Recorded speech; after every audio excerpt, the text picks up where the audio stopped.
Okay, David. So the movie we generated last week was Lolita, It was Kubrick. indeed. Absolutely, You've sir. never seen it before. I haven't seen it. No, absolutely brand new. How did you feel, genuinely, picking that movie and sitting down to watch it? Yeah, excited because I've never seen Lolita. And also it's Peter Sellers. And yeah, I Was was it in the very, 60s? Was it made in the 60s? yeah, early 60s, 100%. Early 60s. Okay. So yeah, early 60s. And he'd just done, yeah, it's 1962. Also stars James Mason as the main character, the teacher who falls for Lolita.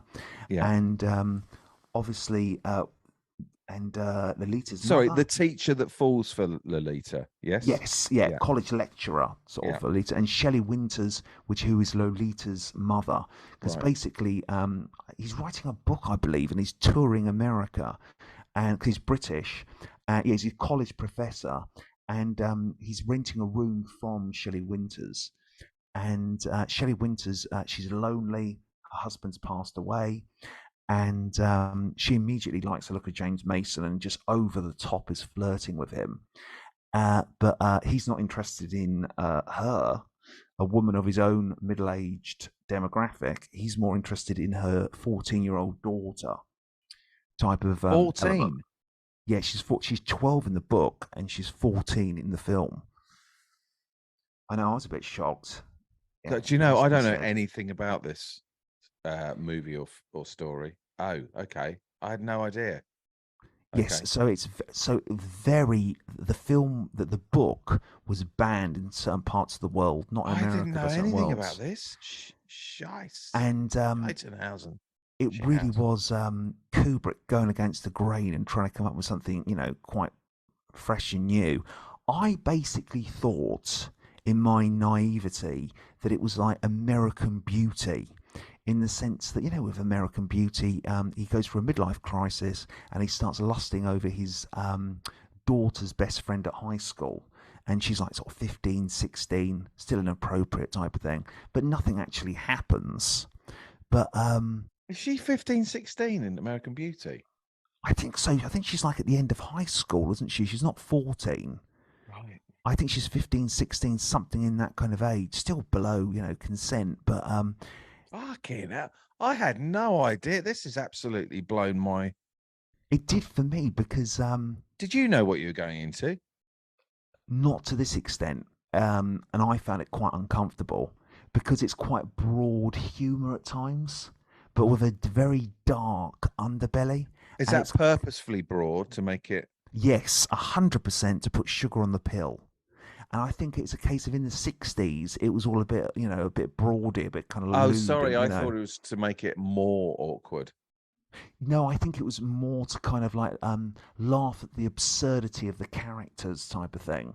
Right. And because if you played it as like a straight drama, it'd just be an absolute horror. Because the other thing that's shocking is that they allude to the idea that they do actually have sexual consent. It's not consent, so they have sexual relationship. So yeah, it's just like, but in between that, you got knockabout Peter Sellers gags. So it is a bizarre cocktail. And unlike 2001, unfortunately, this one has dated, Really? I would say it's quite uncomfortable because it's like, Yeah. But how was it received back then? Do you know? how it was received. I think it got like uh, yeah, it basically was, well, like a lot of Kubrick films, totally Marmite. Other people found it cutting edge, new, fresh. Other people totally turned their back on it and wouldn't even review it, like the actual book itself.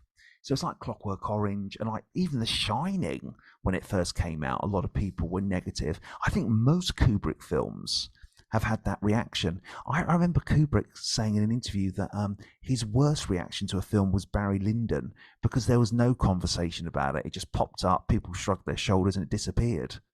But I think all his films have been Marmite. You either love it or you hate it. Right. And Uh, Lolita, definitely, it's just like, very confused message. It's a case of the underlying narrative is paedophilia, really, but then you got knockabout comedy in between it. what was Very, Kubrick get? What was his angle? I don't understand what his angle was. What? I think it was the case of thing is he's always had an interest in the inner battle of sexuality. Because I mean, what was interesting is watching that, and then his last film, Eyes Wide Shut, which was about a married couple going off into New York one night and experimenting with their sexuality, going to orgies and things in that vein. And so you've got that aspect. The other element is sort of a forbidden lust. This element of this is going to destroy you, but you're still tantalized by it, like some form of addiction. And he also liked the idea that even when um, James Mason sees her as an older woman, he is still in love with her in a bizarre way.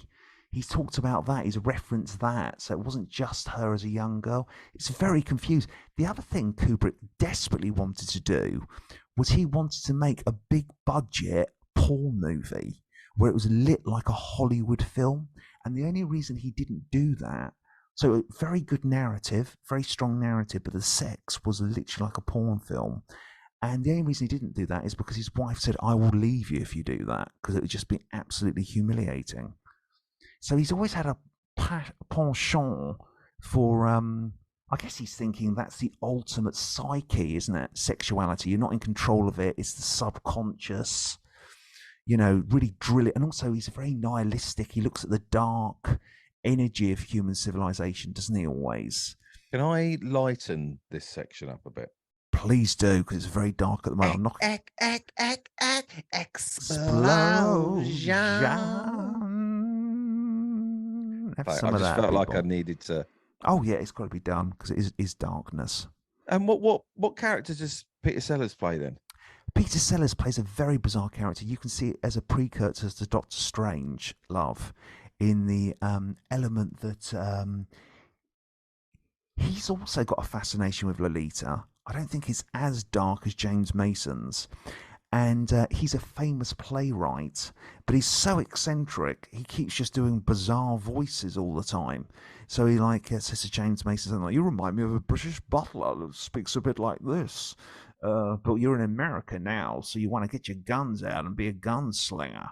So he just sort of goes in between. He's like an eccentric writer type of element. And a lot of Someone's us, just asked in the comment box, could you say penchant again? penchant, absolutely. That would be a good name for a burger or something. One penchant, please. Yeah, yeah, A double penchant. penchant, a double penchant, a penchant tower.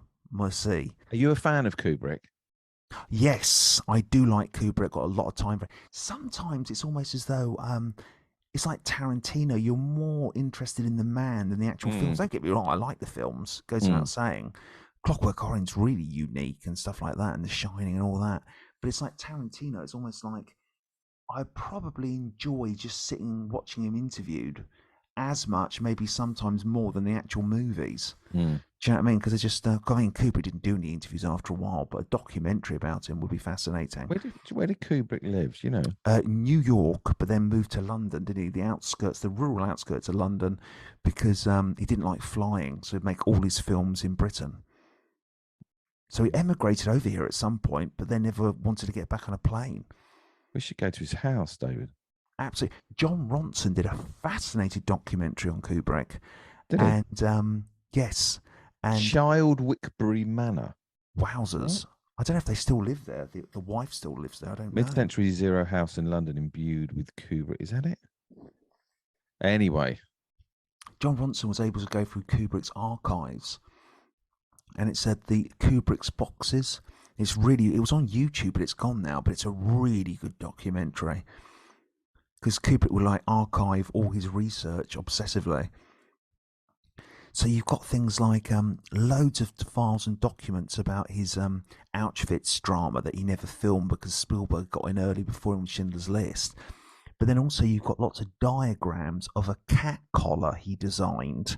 So because he was paranoid that the cats would get their collar stuck in branches from the trees in his manor, so he created a cat collar that had string attached to it that would easily break, hmm. and he created a diagram for it. Very Okay. bizarre. I don't know where I'm No, going with that. That's no, not almost like so. a No, it's fine. I've had I a don't know where mini he was. stroke. Well, David, it's now time to review Kubrick's Lolita. So, how many choc ices out of 5 are you going to give it? Yeah, I'm going with this. Okay, so David, how many choc ices out of 5 are you going to give Stanley Kubrick's Lolita?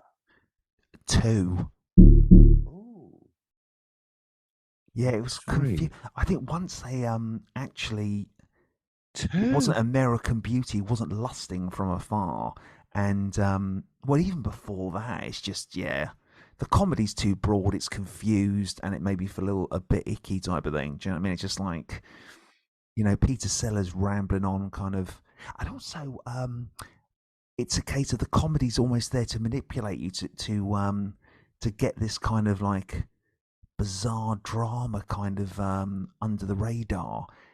And also, a lot of the time, the characters all feel like they're in different films. The humor's so kind of out there. I mean, what is impressive is that Kubrick was always trying to do something new and interesting. But yeah, I just thought no. At the end of the day, this is very dark.